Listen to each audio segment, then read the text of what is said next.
Hey Detroiters, today's Wednesday, March 5th, 2014, and if you remember one of my earlier videos, Robin had asked me to rant about something, and I ranted about sex ed in the United States and sort of how corrupt and messed up and unproductive and harmful to our children it is. Well, a lot of people, not just you guys, but a lot of people on YouTube saw that video and they said, really good job on explaining all the problems with sex ed, but what can we do to fix it?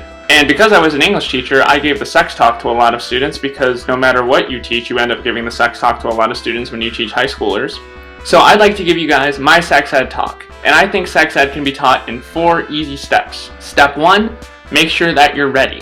And I don't just mean physically ready. As quoted in one of my favorite episodes of The Golden Girls, just because the plumbing's in doesn't mean the house is ready to be occupied. Make sure that you're intellectually ready for the responsibilities of having sex, whether that's using protection and all that. We'll get to that later. But also make sure that you're emotionally ready, because sex is a big deal to a lot of people. And especially if you're having it for the first time, you want to make sure that you're accommodating to your partner's needs. So make sure that you're not just physically ready, but also emotionally and mentally ready for the step of having sex. Step number 2, make sure it's with somebody that you care about. Now, I'm not saying that the person you lose your virginity to is going to be the person that you're going to marry and be in love with for the rest of your life, because odds are that's probably not going to happen. I'm not saying you have to be in love with the person you're having sex with or even like be romantically involved with them, but make sure that it's somebody that you care about. If it's somebody that you care about, you're going to take extra time to make sure that their emotional needs are met, to make sure that you're doing things that they want you to do and you're not doing things that they don't want you to do. So make sure that if you're taking the step of getting physically intimate with somebody, you care enough about that person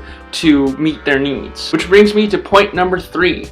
Make sure it is consensual. A lot of students don't realize that just because you're in a romantic relationship with somebody doesn't automatically mean that they're obligated to have sex with you. Even if you've had sex with that person before, you are obligated to ask for consent every single time. And it really shows that person that you do care about them. If you actually take the time to say, okay, what do you like me to do? What would you not like me to do? And for you to do the same thing for your partner.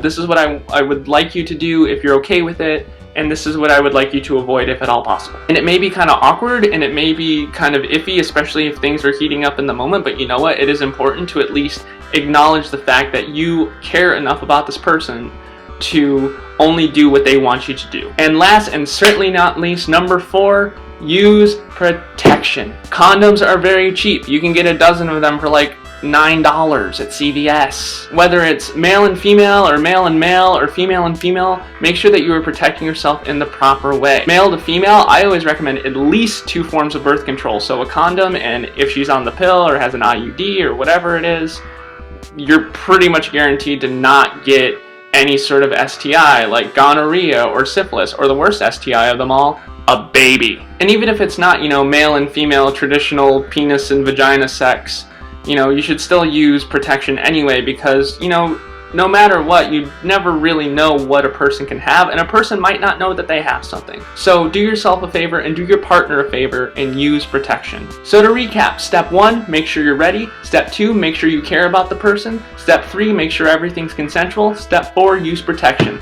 That's it, federal government. I just saved you $185 billion a year.